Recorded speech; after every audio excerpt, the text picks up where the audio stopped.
ocupen sus asientos porque vamos a iniciar la sesión pública solemne en la que la Academia Hispanoamericana de Ciencias, Artes y Letras, correspondiente a la Real Española, se honra en recibir como académico de número al señor doctor don Eduardo Matos Moctezuma. Le damos un aplauso a nuestro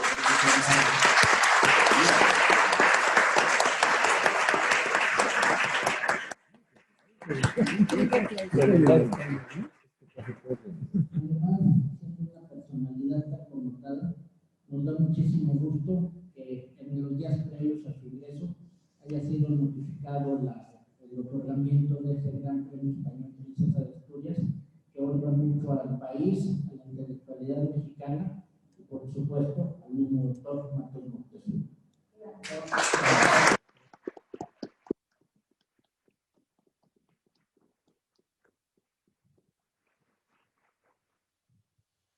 Como se dijo en la entrada de Jean-Baptiste Poquelin de Mado Miguel a la Academia de Francia, es que fue muy difícil que entrara, pasó mucho tiempo, pero dijeron, bien, manqué a Salva y manqué a la Notre. Entonces me da muchísimo gusto como decano de la Academia que el doctor Matos Moctezuma haya aceptado compartir este cenáculo intelectual con nosotros. Ahora le voy a dar la palabra al director de la Academia desde el año 2006, el señor doctor en Historia, don Manuel Ramos Medina, quien va a exponer unas palabras introductorias antes de darle la palabra al doctor Matos Moctezuma. Por favor, Manuel. Muchas gracias. Pues bienvenidos todos, antes que nada, amigos del doctor. Nos honra de verdad muchísimo que esté aquí en nuestra academia a partir del día de hoy.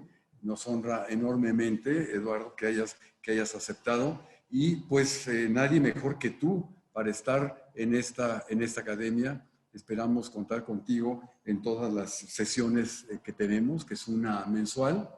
Y yo sé que lo conocen todos al doctor, pero a lo mejor alguien no recuerda parte de su currículum y por eso me doy a la tarea de solamente dar unas pinceladas de lo que es su amplio currículum. En primer lugar, es arqueólogo, antropólogo mexicano, fundador y director del gran proyecto Templo Mayor, excavaciones y estudio del Axis Mundi de Tenochtitlan. Yo recuerdo, Eduardo, que yo te conocí precisamente en ese tiempo, que te habíamos invitado a la Universidad Iberoamericana a dar un curso. Y hace, bueno, ya mejor no decimos el número de años, pero desde entonces es que tengo yo la suerte de conocerte.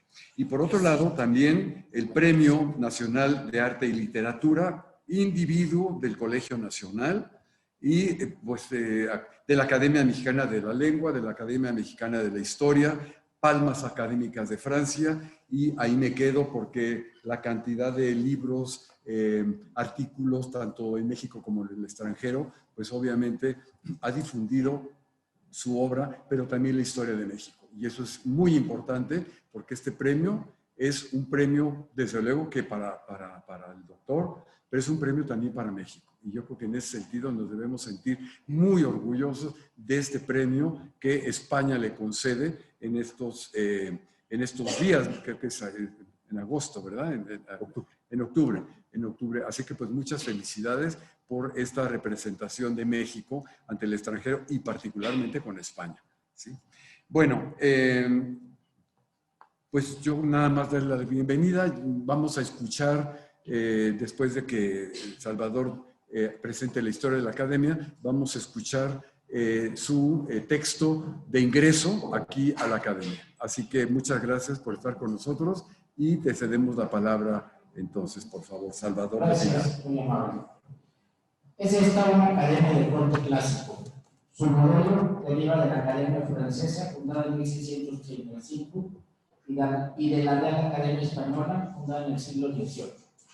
Nuestra academia se fundó en Cádiz en 1912, bajo el patrocinio del rey don Alfonso XIII, para conmemorar el centenario de la Constitución de Cádiz en 1812, que fue la primera ocasión en que México y otros países iberoamericanos enviaron diputados a las Cortes Españolas. Entre los diputados mexicanos estaban Fernando Teresa de Mier, Miguel Ramos Arizpe y Miguel Guridi y Alcocer.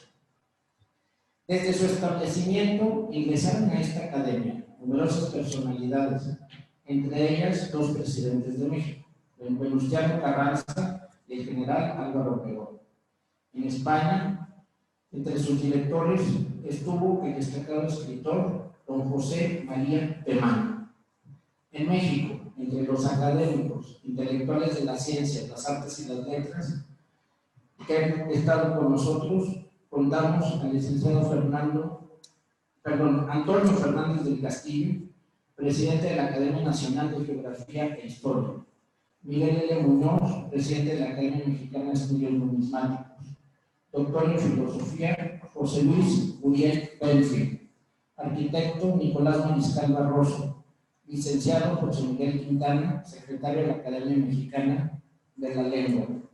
Asimismo, entre nuestros académicos estuvo la doctora Josefina Muriel de González Mariscal, que fue directora del año 2000 al 2006, nuestro director honorario vitalicio, que fue director efectivo durante 25 años, el ingeniero Teodoro Medellín, así como el doctor Miguel León Portilla, conocido historiador, experto en temas de literatura y filosofía náhuatl; el doctor Ernesto de la Torre Villar, escritor y maestro universitario, premiado en 1988 por el presidente de la República con el Premio Nacional de Letras, mismo que tiene el doctor Carlos Montezuma; el maestro Carlos Esteva, director de la Orquesta de Cámara de México, de la Orquesta Sinfónica de Pemex, quien representa la música, obviamente; Monseñor Aureliano Tapia Méndez, el doctor Israel Cavazos Garza, cronista del Estado de Nuevo León, y otros, hasta completar las 24 letras del alfabeto, cuyo nombre omito en nombre de brevedad. Hoy nos acompañan varios de nuestros colegas académicos. Acá tenemos a mi derecha a la doctora Margarita Valero de García Lascurain, a la maestra Nora Ricalia Alarcón, a la maestra doña Cristina Artigas de la Tapí, a la maestra doña Beatriz Charlatan, a la maestra doña Nuria Salazar Simaro de Garza, y al doctor don José Luis Muriel y Montearro. El que les habla, perdón, es que viene de traje. El doctor Robert Bay, quien es un especialista en los temas de botánica y toda la cuestión de vegetales y de la selva tarahumara. Entonces, la vocación de la academia precisamente es que no sea una sola materia, sino que unos apoyemos a los otros. Por ejemplo, yo soy abogado. Yo entré en la academia en 1988, hace ya 34 años, y soy el decano de la academia. Durante mucho tiempo fui el más viejo y el más joven. ¿Cómo es eso? Pues porque el que tenía más tiempo era el que estaba y el más joven. Entonces, pues así se van dando las cosas. Pues esta es una sinopsis de la academia. Ya no tomo más el tiempo y le cedo la palabra a nuestro ilustre recipiendario, el doctor Montezuma, por favor. Gracias. Bueno, muchas gracias. Realmente es un privilegio estar aquí con todos ustedes, acompañado de los académicos, académicas de esta noble academia y, desde luego, con Conchita Ammerling, a quien conozco hace pocos años, para no decir que mucho, y a mi querido Manuel, quien amablemente me invitó a pertenecer, con la anuencia de ustedes, a esta academia. Escogí como tema para presentar el día de hoy, ya que sabía que iba a estar ante principalmente historiadores y uno que otro biólogo, un tema que nos une, que nos hermana, y es el tema de historia y arqueología en el estudio de Mesoamérica.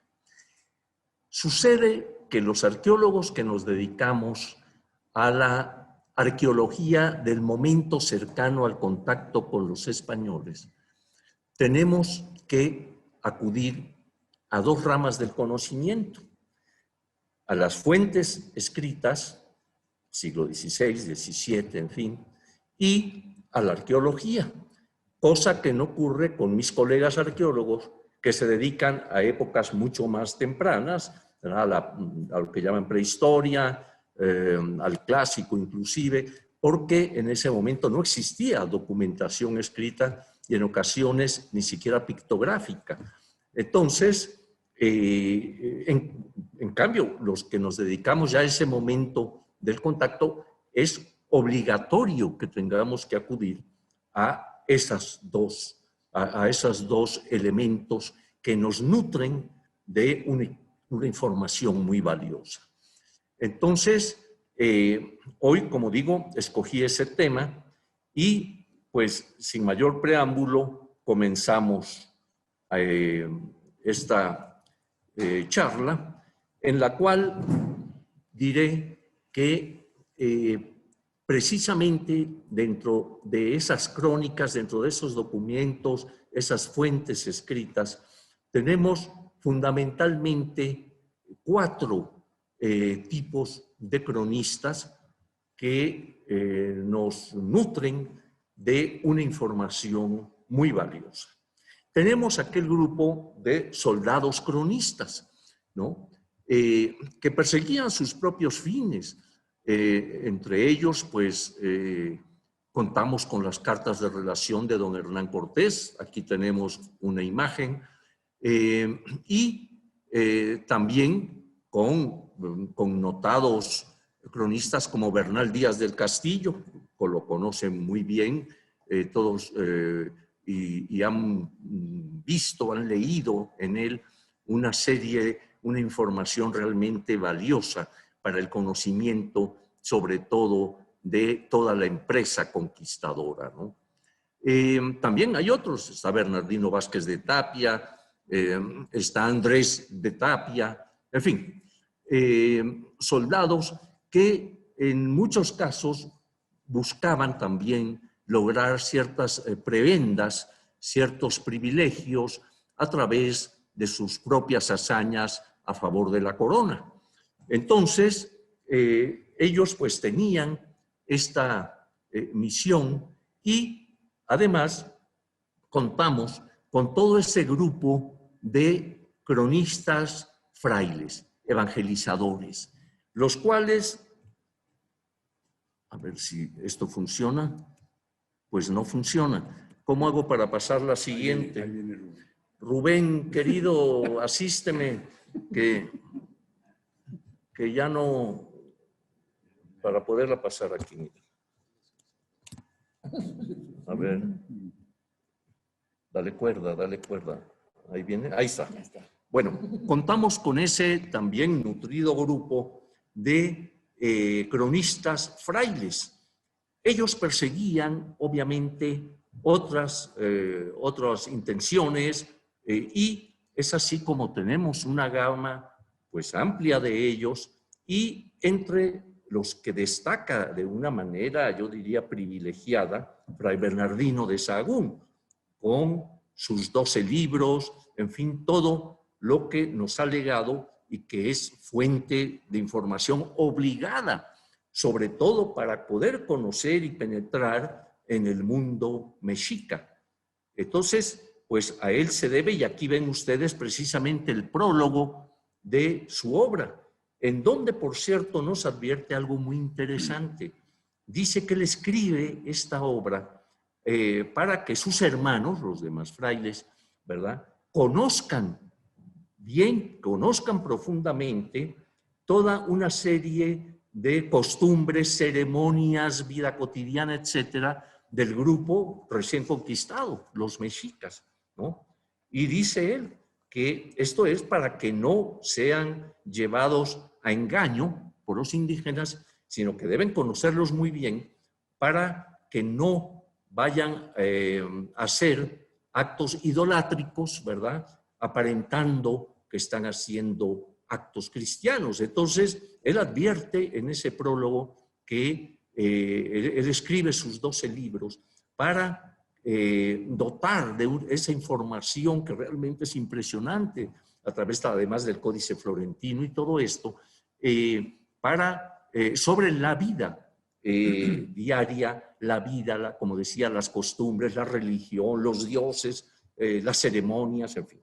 Entonces, Fray Bernardino, pues realmente es franciscano, es un destacado cronista, y tenemos también a otros más, nada más voy a mencionar 2 o 3, pero está Fray Diego Durán.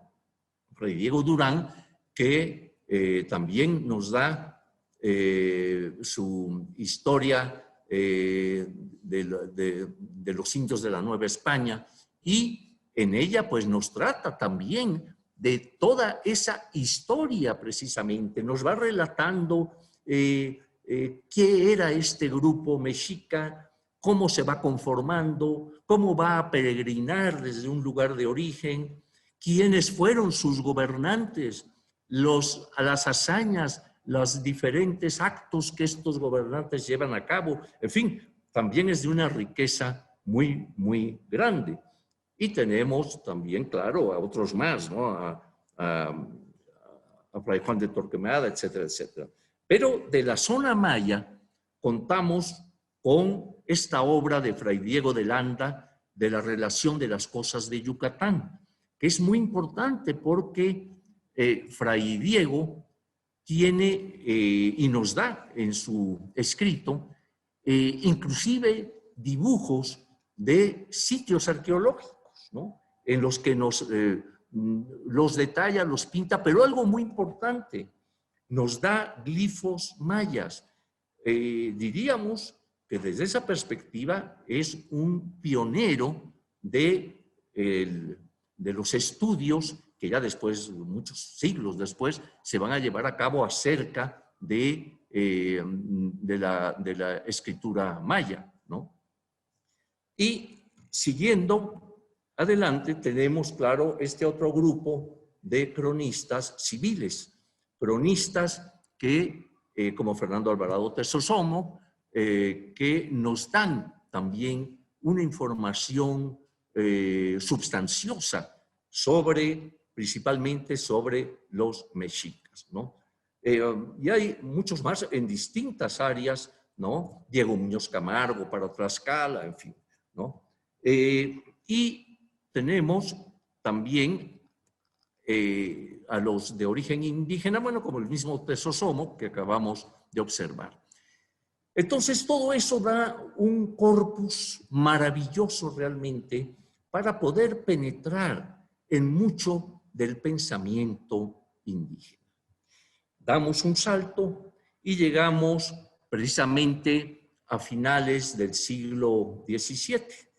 Allí vamos a tener un personaje realmente, yo diría, de novela, ¿no? Como lo es don Carlos de Sigüenza y Góngora.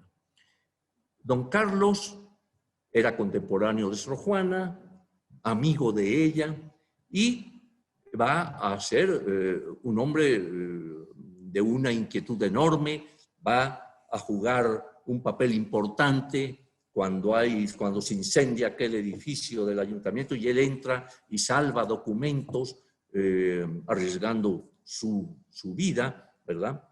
Y algo muy interesante es que en un momento dado se le encarga, y ahí ven ustedes el Teatro de Virtudes Políticas, ¿verdad?, que haga el arco triunfal porque va a entrar a la capital uno de los virreyes. Recuerden que cuando se entraba algún virrey se hacían grandes teatros, grandes aparejos, ¿verdad?, de madera, etcétera, para que ese arco triunfal sirviera como acceso al virrey, ¿no? Pero nada más que va a haber aquí un cambio. En los anteriores arcos triunfales resulta que quienes los llevaban a cabo se basaban mucho en todo el aspecto de la mitología clásica, ¿no? Griego, romana, etcétera. Y entonces colocaban ahí a estos dioses y demás, ¿verdad? Y don Carlos de Sigüenza rompe con esa tradición y dice, no, yo quiero poner un arco triunfal, ¿verdad?, para recibir al conde de Paredes, y para ello voy a acudir a los gobernantes mexicas. Y entonces pone su arco y allí aparecen Acamapixtli, Huitzilihuitl, en fin, Axayaca, quién sabe cuántos, y dioses, ¿verdad?, del panteón mexica. Entonces, fue cosa rara que la Inquisición no tomara cartas en el asunto y le dijera, oye, no, tú te atienes a lo anteriores y nada de traer estas cosas paganas, ¿no? Pues se sale con la suya don Carlos, y también por primera ocasión, creo, ustedes me corrigen, se invita a una mujer a hacer otro arco paralelo, digamos, cercano al que va a ser don Carlos de Sigüenza, y es Sor Juana Inés de la Cruz. La monja jerónima va a hacer su arco, también por encargo de la catedral, en una de las entradas ponientes de la catedral. Y allí arma su arco, y los dos arcos persisten, y por ahí va a pasar el señor conde de Paredes, marqués de la Laguna. Entonces, pues a ellos y sobre todo a don Carlos se debe, pues, una información muy rica, y además dentro de sus inquietudes va a Teotihuacán, en donde pretende realizar alguna excavación. Entonces empieza, me imagino que empieza a abrir y demás, pero el hecho es que pues encuentra puras piedras, ¿verdad? Total, yo creo que se aburrió un poco don Carlos, dijo, yo aquí ya dejo esto y me voy, ¿no? Entonces, poco después de él, ya llega don Lorenzo Boturini Benaducci, italiano, querido amigo, Ciaramitaro. Y don Lorenzo Boturini, también un hombre de una inquietud tremenda, va devoto tremendo, igual que lo era Carlos de Sigüenza, de la Virgen de Guadalupe, por cierto, ¿no? Pero él es, don Lorenzo Boturini, es quien nos va a dar el dato de que don Carlos había querido excavar en la pirámide del Sol, ¿no? Ha habido controversia que si era en el Sol o en el de la Luna. Yo creo que claramente fue en la del Sol, pero bueno, el hecho es que él es el que nos da el dato de que ya habían dado por ahí don Carlos, y que, o sea, nos da el relato de ese interés arqueológico que tenía don Carlos de Sigüenza y Góngora, ¿no? Sabemos la vida de ambos, como la de don Lorenzo está llena de problemas, ¿no?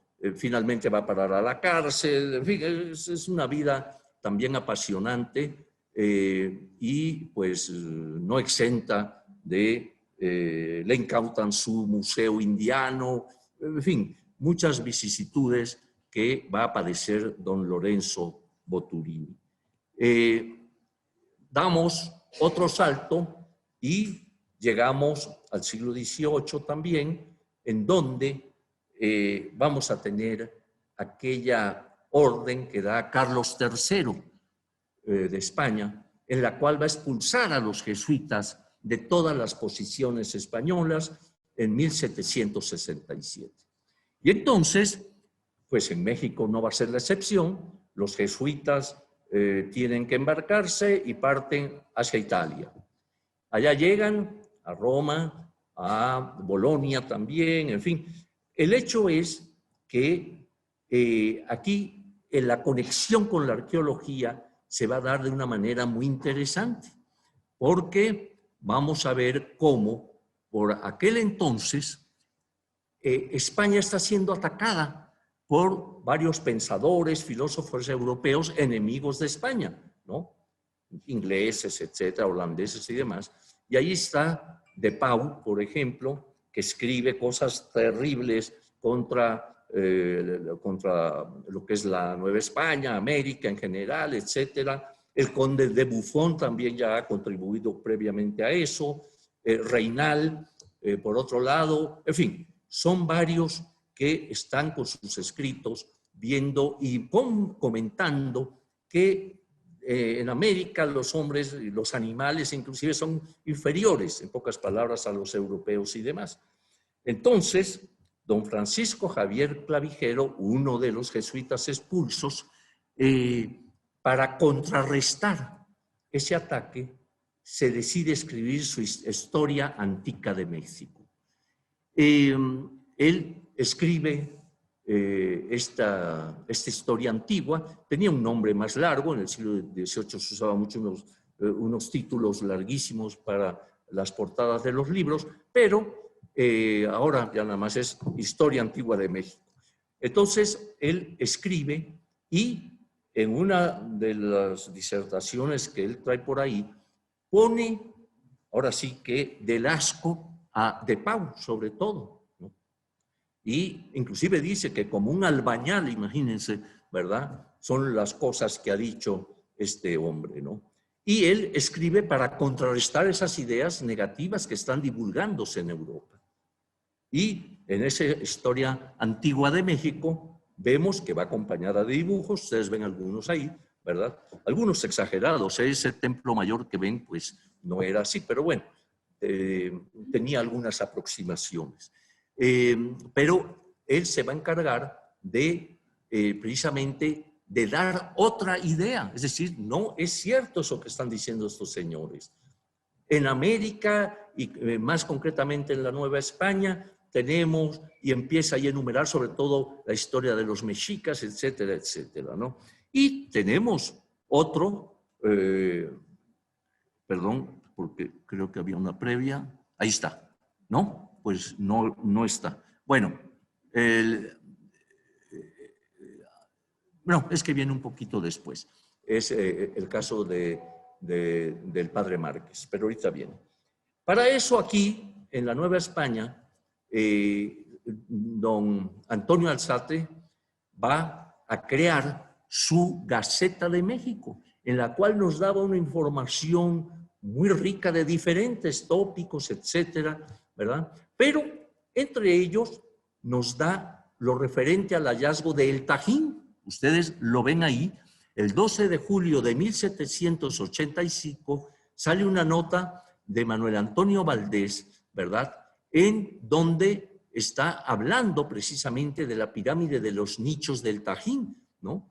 Y nos relata cómo fue encontrado este monumento, este edificio, ¿no? Y pone este dibujo que ustedes observan, ¿no?, de ese monumento que realmente es impactante, ahí cerca de Papantla, en Veracruz, ¿no? Entonces, vamos viendo cómo se van conjugando estas noticias arqueológicas y demás, pero tenemos también el caso de Palenque. Ya también para ese momento, 1785, 1786, Palenque llama la atención, sobre todo al gobernador José Echavarría, que era el gobernador de Guatemala. Y el gobernador, siguiendo las instrucciones que había dado don Carlos III de que se recopilara toda la información de los monumentos antiguos, de los habitantes antiguos, etcétera, manda sucesivamente a lo que yo he llamado los tres Antonios, ¿no? Entonces, manda a Antonio Bernasconi, por ejemplo, para que vaya a Palenque y rinda un informe. También Antonio Calderón, en fin, pero se ve que no le satisface aquellos informes de lo que están relatando estos enviados. Dice, no, yo voy a mandar al capitán Antonio del Río. Y manda del Río, y en 1786 va él y nos relata muy minuciosamente algunas cosas que nos aterran como arqueólogos, ¿no? Dice, no dejé puerta ni piso por escarbar ¿verdad? Y entonces nos imaginamos las depredaciones que hizo en Palenque este personaje, ¿no? Entonces, sin embargo, nos va a hacer su informe para entregárselo a esta hachería. Por cierto que aquí ven dibujos, por ejemplo, de Ricardo Almendaris, que acompañaba uno a estos viajeros, ¿verdad? Y que nos está dando, por ejemplo, la torre de Palenque, algunas de las lápidas palencanas, etcétera, etcétera.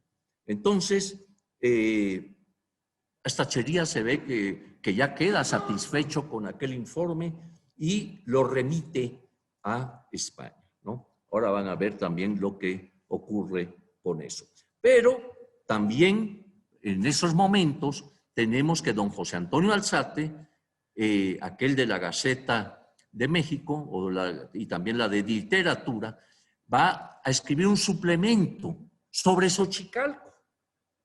Y en ese suplemento, ustedes ven ahí abajo de la imagen de él, el título y todo, ¿no? Descripción de las antigüedades de Xochicalco y la dedica a quién sabe quién. Bueno, entonces incluye, y esto es muy valioso para la arqueología, incluye toda una serie de dibujos, entre ellos, vean el que está abajo, que es el famoso templo de las serpientes de Xochicalco, ¿no?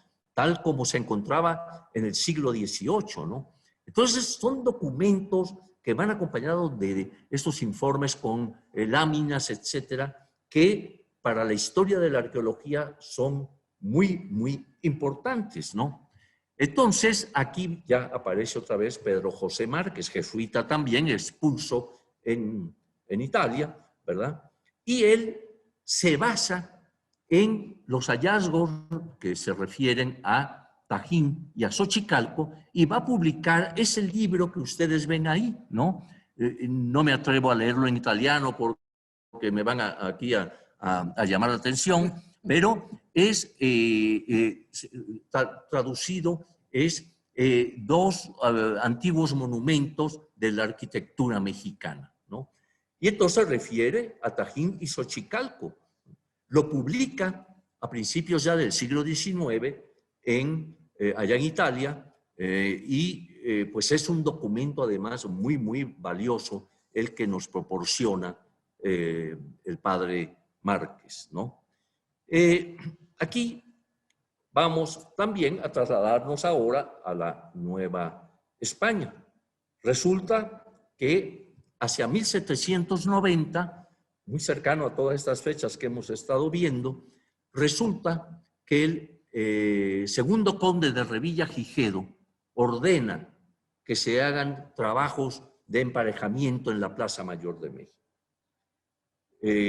Se empiezan a hacer, de repente, bueno, por cierto, se ve que empieza pegado a lo que es el Palacio Virreinal, hoy Palacio Nacional, y va avanzando hacia el poniente, porque así se fueron dando los hallazgos arqueológicos, en ese orden.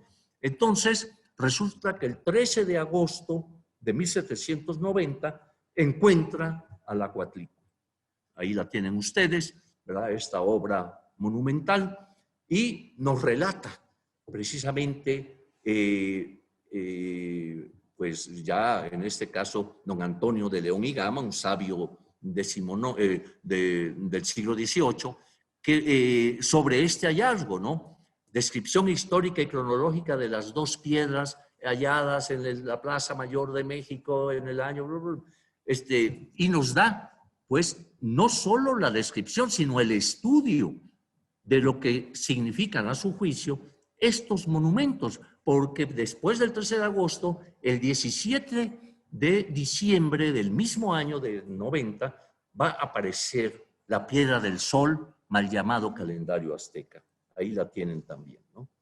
Entonces, estaban más o menos cerca una de la otra, y don Antonio de León y Gama nos va a proporcionar toda la información, pero con análisis, tratando de ver de qué materia prima, de qué roca estaban hechos estos monumentos, hace su interpretación. Él piensa que el calendario funciona como un reloj, ¿no? lo cual pues estaba equivocado, pero en general tiene aciertos. Y se va a dar una polémica, porque don Antonio Alzate publica en su Gaceta de Literatura, en su Gaceta, una crítica a León y Gama. León y Gama empieza a preparar toda la respuesta, pero se muere, ¿no?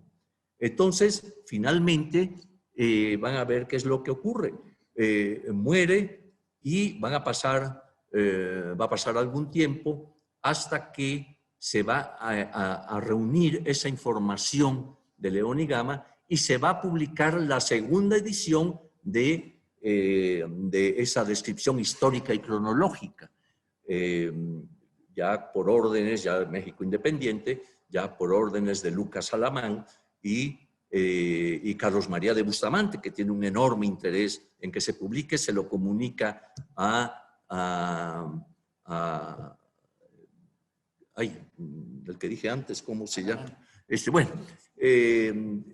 A Lucas Alamán, y Lucas Alamán da la orden de que se publique esto porque lo consideran un documento muy valioso para la naciente república, ¿no?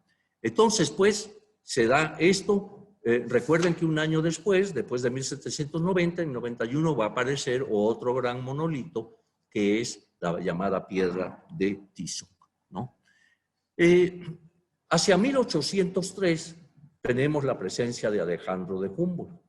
Humboldt, que viene de Sudamérica, todo su recorrido, en fin, ¿verdad? Va a desembarcar aquí, viene acompañado de Aimé Bonpland y va también a darnos sobre todo un libro que es muy interesante para la arqueología, que es el de las vistas de las cordilleras y monumentos de los pueblos indígenas de América. Y allí viene toda una descripción de objetos, entre ellos de la Piedra del Sol, de la Coatlicue, de algunos códices que ahí confunden, en fin. Pero el hecho es que nos da una información también muy valiosa sobre estos monumentos antiguos, ¿no?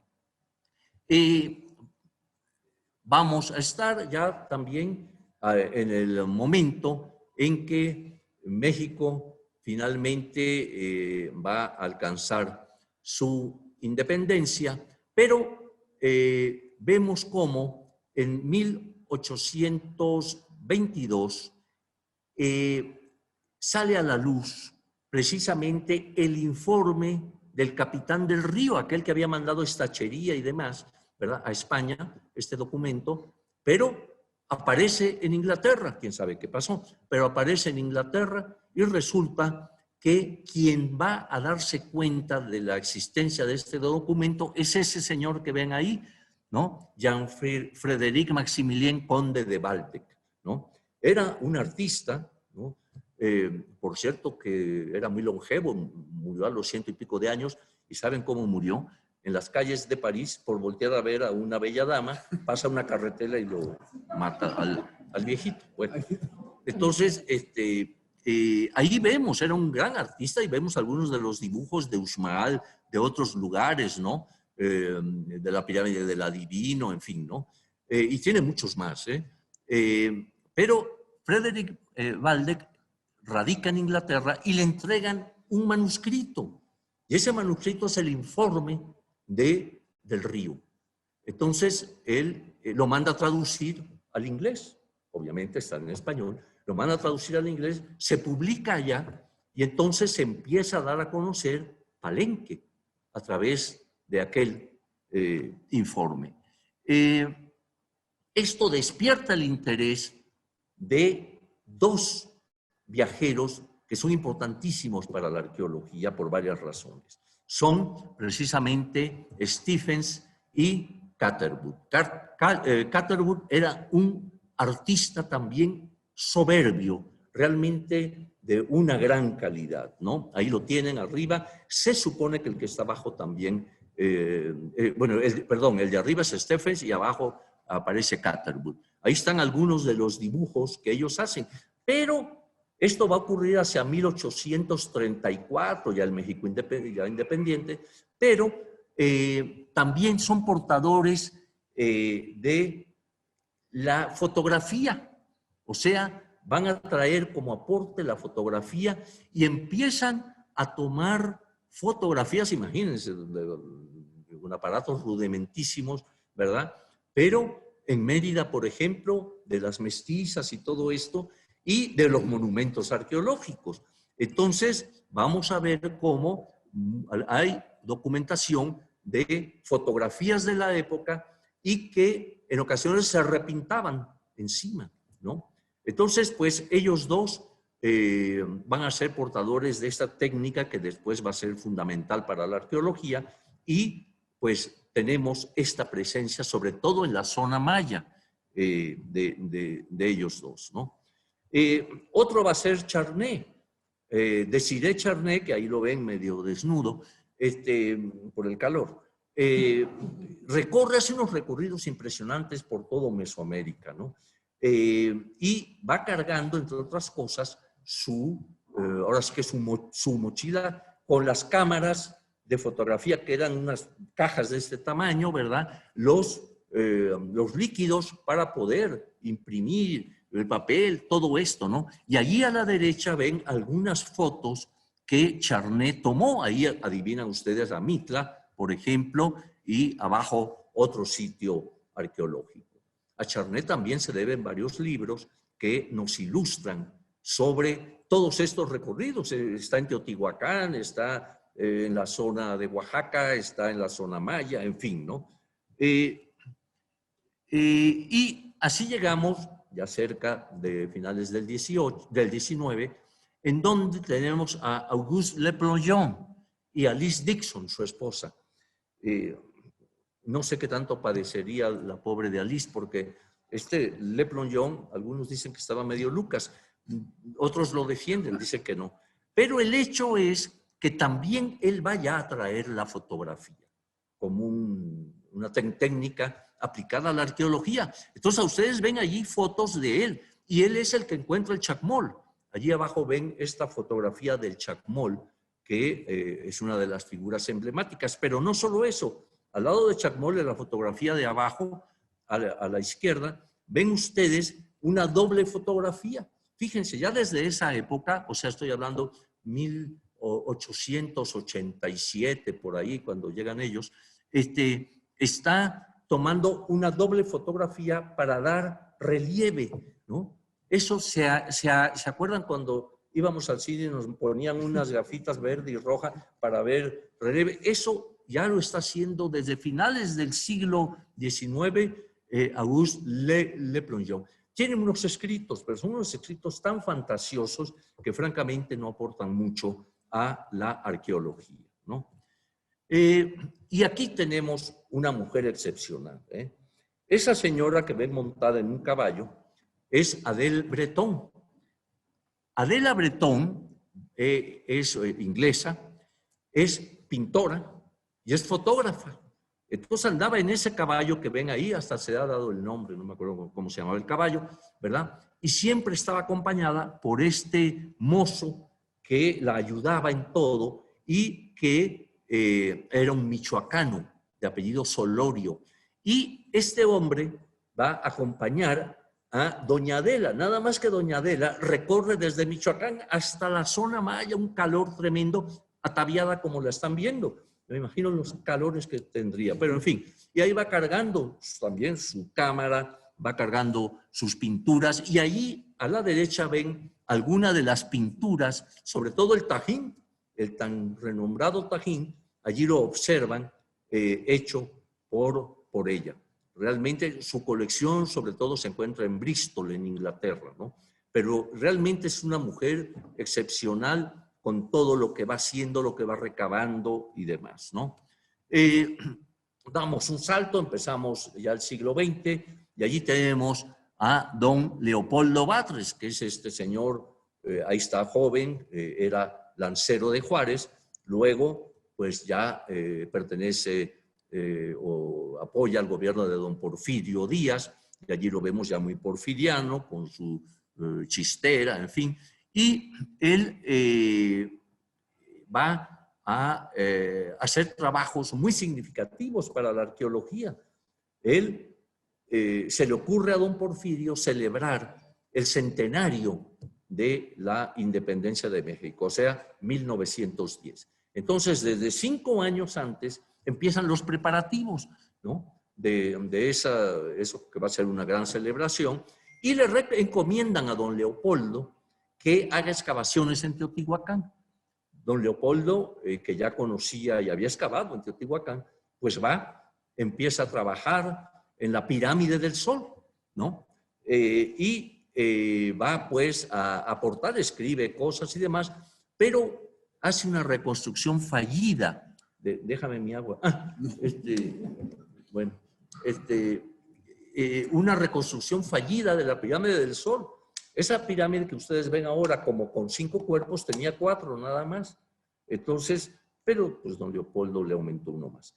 El hecho es que es el arqueólogo del porfiriato por excelencia, ¿no? Y pues va a tener esa función. Aquí vemos algunos de los trabajos de don Leopoldo. Este lo hace atrás de la Catedral de México, de la Catedral Metropolitana, en la calle que se llamaba de las Escalerillas, hoy Guatemala.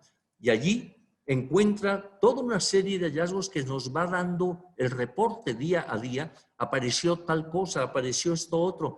En fin, muy meticuloso don Leopoldo. Y allí tienen pues como en 1900 él va a trabajar a lo largo de la calle. Ya estaba cerca de mis dominios, del Templo Mayor. No te duermas. Bueno, perdón. Don Leopoldo, ven ahí abajo su excavación en la pirámide del Sol, muy poco clásica, digamos, en fin, comete ciertos errores, pero también se le deben algunos aspectos importantes. Después también va a ir a Xochicalco a excavar. Ahí lo ven en la foto de arriba. Es este señor robustísimo de camisa blanca que ven ahí y se llevó a toda la familia, por lo que se ve. Ahí tenemos además un como gramófono, cerveza alemana, en fin, don Leopoldo pues sabía vivir. Y llegamos también en esos primeros años del siglo XX a la presencia de la Escuela Internacional de Arqueología y Etnología Americana.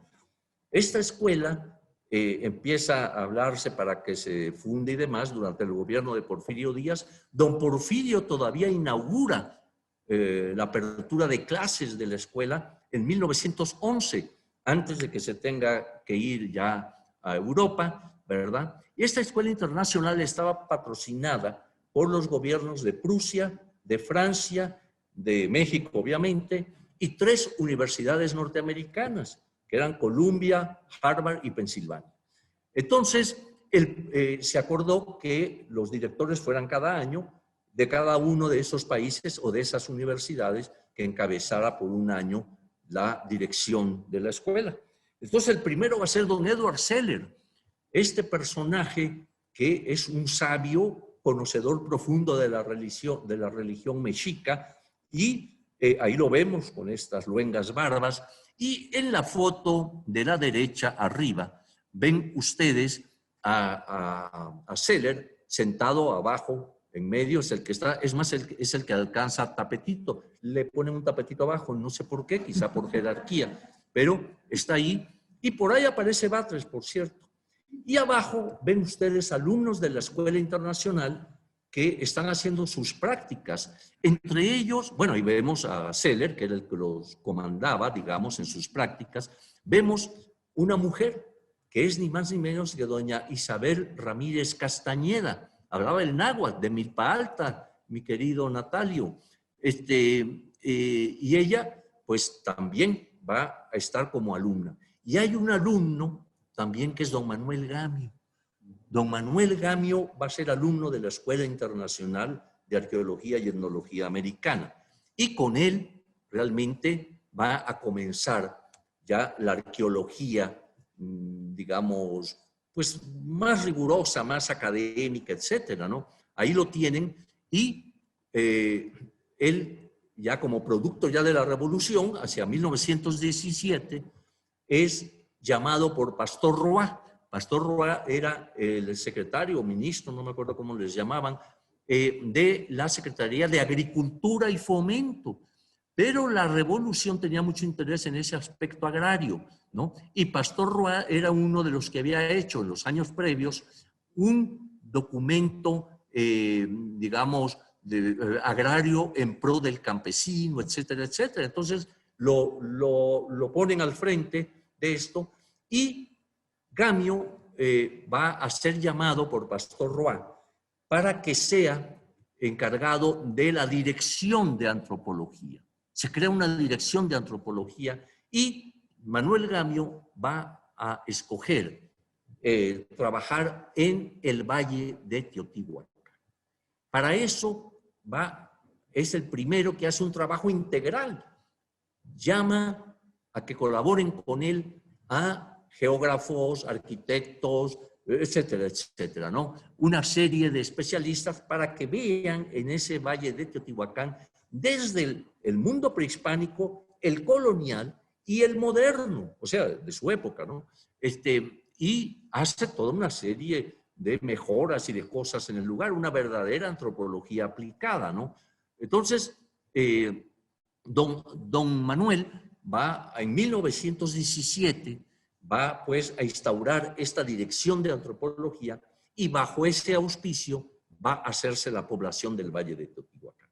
Los resultados son 3 tomos grandes, ¿verdad? Que trata el primero lo prehispánico, el segundo lo colonial, el tercero el México de aquel momento, ¿no?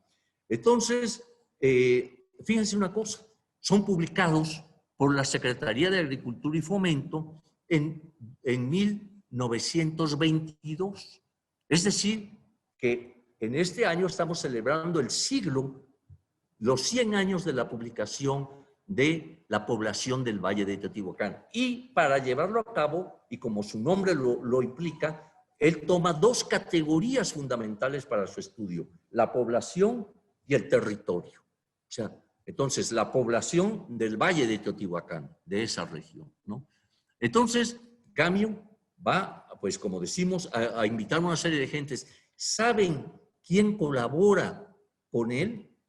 Ni más ni menos que Pablo González Casanova Padre, que era lingüista. Entonces, don Pablo Padre va a llevar a cabo los estudios lingüísticos del mexicano, como le llamaban entonces al náhuatl, del mexicano en el área de Teotihuacán. Y el libro, precisamente, el tercer tomo, acaba con el escrito, precisamente, de don Pablo González Casanova. Cosa curiosa, en ese año de 1922, cuando se publica esto, nace el hijo de don Pablo González Casanova, Pablo González Casanova, hijo, que en este año cumple 100 años, está vivo, fue rector de la UNAM. Pero todavía anda por ahí el hijo de don Pablo González Casanova. Entonces, pues, vemos aquí algunos de los aspectos prácticos que Gamio y sus colaboradores implementan en el área de Teotihuacán. Ahí ven ustedes, por ejemplo, cómo crea una serie de artesanías, ¿no? El tejido para hacer sombreros, para hacer varias cosas, crea un horno de cerámica y a los mejores dedicados, a los mejores alfareros de ahí, los manda a Puebla para que aprendan cómo se hace la talavera, ¿no? Ahí ven imágenes de todo esto. Es más, es pionero don Manuel Gamio en el cine aplicado a la arqueología.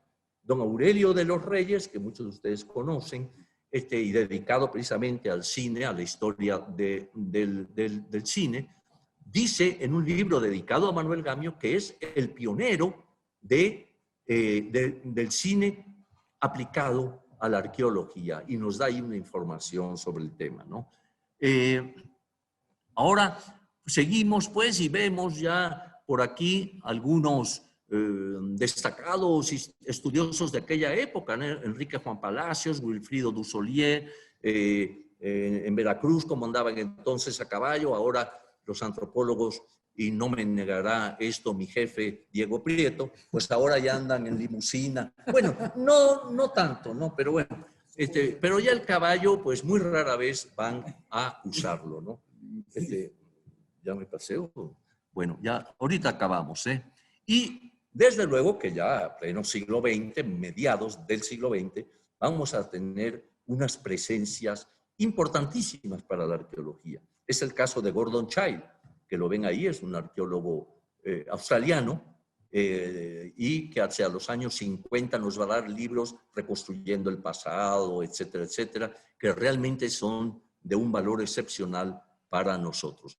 Y ya para Mesoamérica, Pedro Armillas. Pedro Armillas sale a raíz de la Guerra Civil Española, viene a México, él había sido herido en la Guerra Civil, ¿verdad?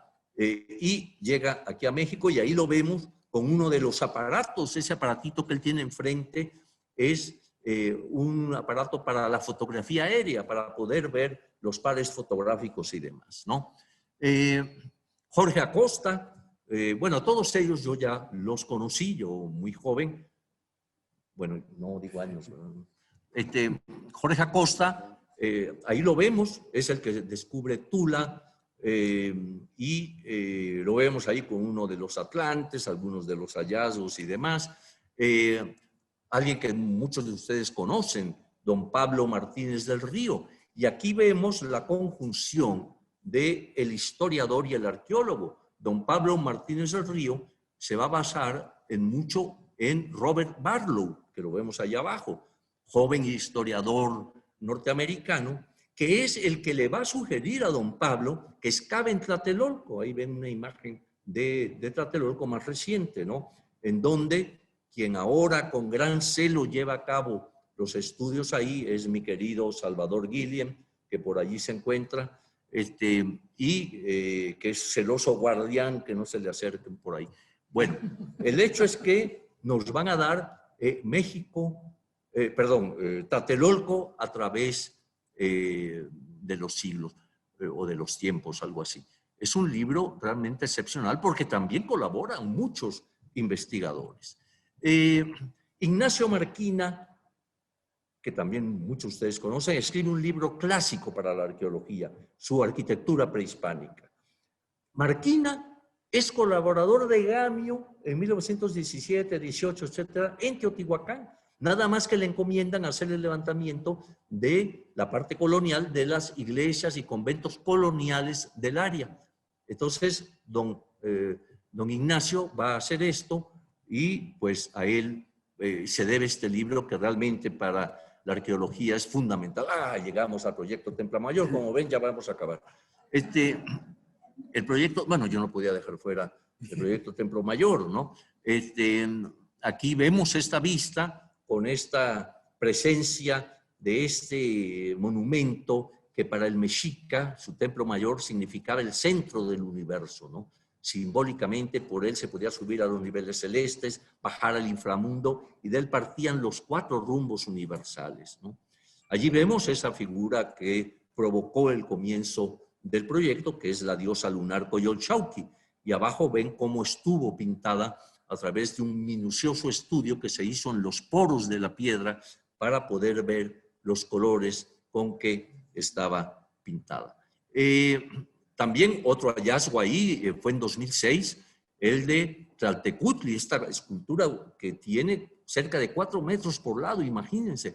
O sea que las damas diosas han sido importantísimas en el Templo Mayor. Coyolxauhqui, que es la que abre el proyecto, y Tlaltecutli, que no lo termina afortunadamente, sino es uno de los importantes hallazgos, y allí la tienen hecha también de piedra volcánica, con pigmentos y demás, ¿no?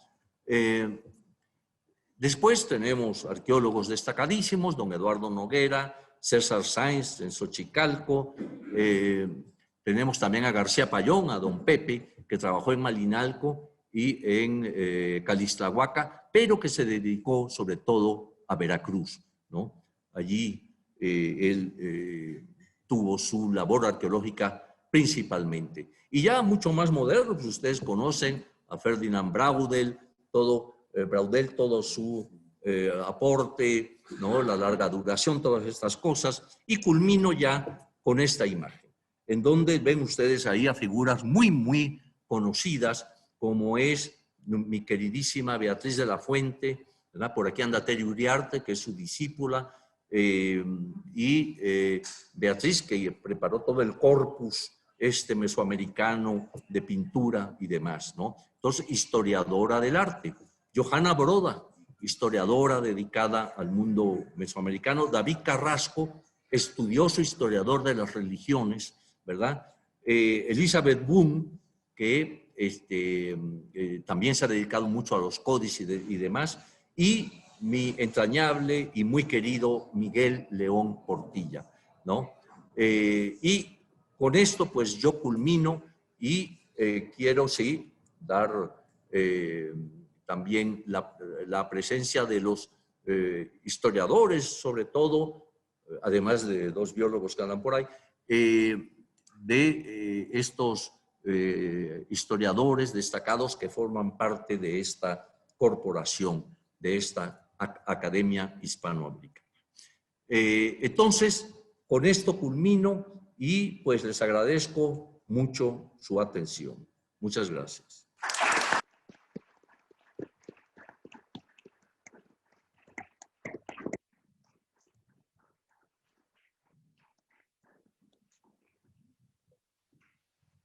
Ahora tiene la palabra el doctor Manuel Medina, quien va a dar respuesta al discurso de inglés.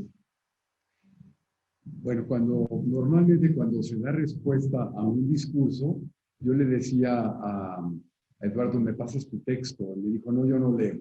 Entonces le dije, bueno, pues va a ser mucho más complejo para mí, pues no hacer un resumen, porque obviamente no se trata de hacer un resumen, sino más bien destacar el título de su presentación, que es Entre la historia y la arqueología.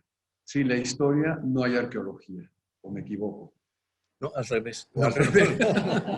Es decir, son dos disciplinas hermanadas que, como lo ha comentado aquí el doctor, que inicia revisando los textos más antiguos, los del siglo XVI, los cronistas, como él ya lo anotó, sin los cuales no se podría reconstruir de alguna manera esa arqueología, muy particularmente de la Ciudad de México, Tenochtitlan.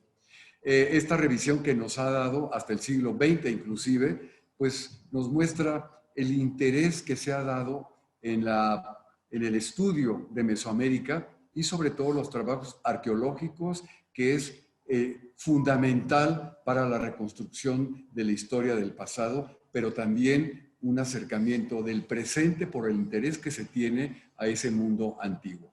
Y también quisiera destacar que, aunque no lo comentaste, yo no sé muchos de ustedes, pero los que somos un poquito mayores, cuando íbamos al centro histórico, la esquina donde solamente se podía ver una parte de lo que era el basamento de una de las pirámides, ¿no? Y uno no entendía mucho, simplemente se decía, pues aquí estuvo el mundo mexica, aquí estaba la presencia, la historia de los tlatoanis, etcétera, pero hasta ahí, ¿sí?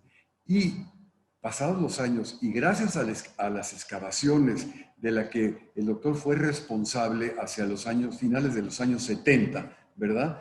Ir descubriendo lo que era el mundo mesoamericano, pero particularmente la Ciudad de México, nos maravilló a todos, ¿sí? Hasta el día de hoy, que se siguen encontrando los vestigios que se iniciaron realmente con esa preocupación de la recuperación de la Ciudad de México, Tenochtitlan, con el cuidado que se debía de tener por el respeto también de la ciudad novohispana.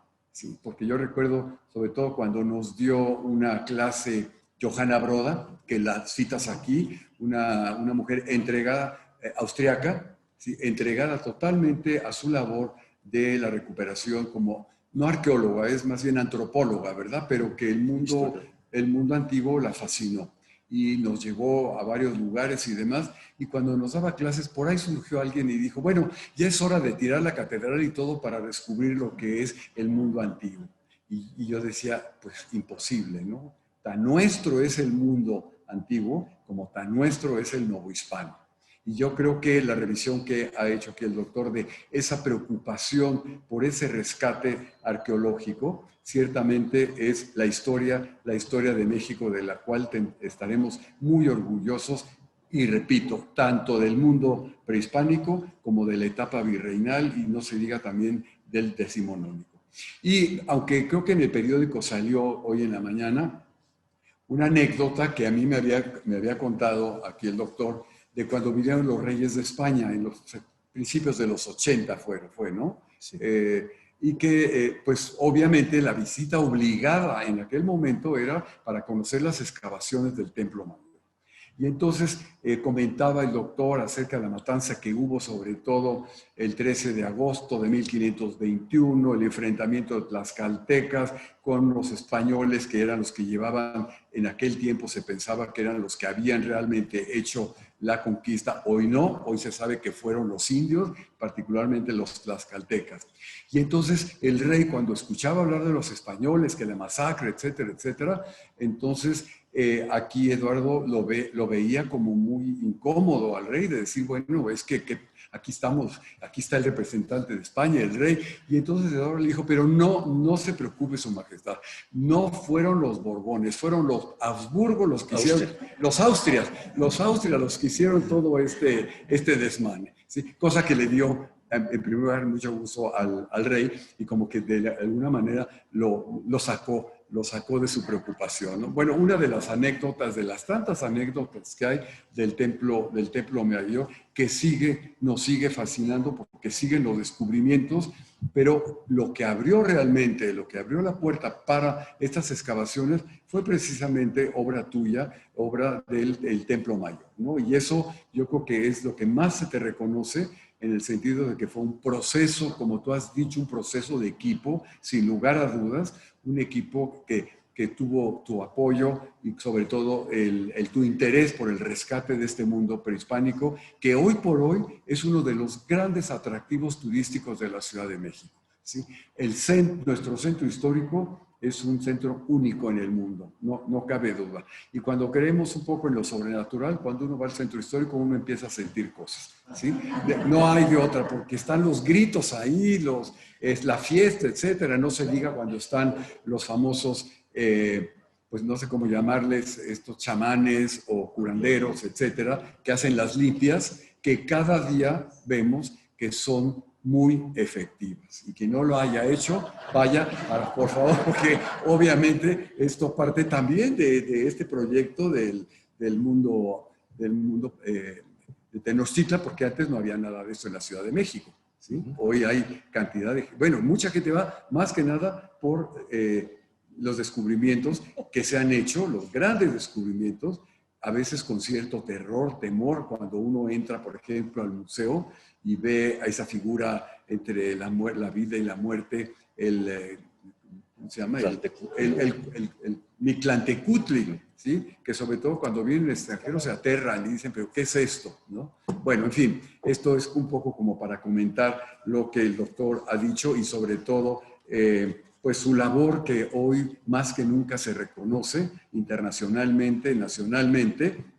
Y bueno, pues pasamos a la ceremonia prácticamente de investidura, y nadie mejor que el doctor Eduardo Matos para ocupar el sitial Elle, que había ocupado anteriormente el doctor León Portilla. Ambos intelectuales se han destacado por sus profundos y excelentes estudios sobre el México antiguo, en sus variadas vertientes, sobre todo la gran cultura mexica, ¿verdad? Y sobre todo la reafirmación de mexica contra azteca, que hoy por hoy también ya está muy fundamentado y de la cual, pues de alguna manera o de mucha manera, somos descendientes. Pues pasamos a la investidura. Muchas gracias.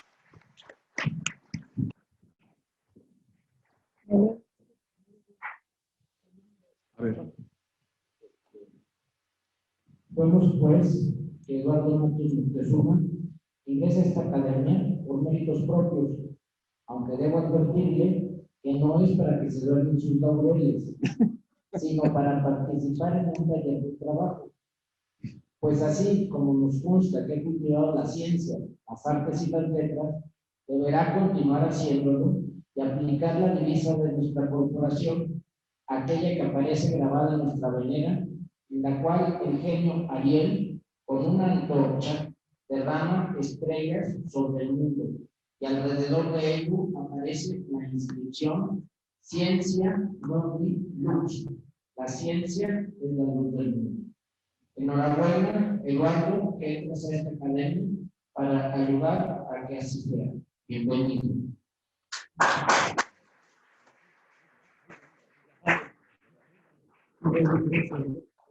Gracias la palabra y el micrófono a nuestra académica secretaria, la señora Matilde Corte, quien va a leer el diploma y se lo entregará, y posteriormente el doctor Ramos tendrá la bandera académica. La Academia Hispanoamericana de Ciencias, Artes y Letras, correspondiente de la Real Española, penetrada en los méritos y buenas cualidades que concurren en el ilustrísimo señor doctor don Eduardo Matos Moctezuma, ha tenido a bien nombrarlo académico de número sitial ello, en fe de lo cual les pide este título en la Ciudad de México, 19 de mayo de 2022. Muchas felicidades, Eduardo. Gracias.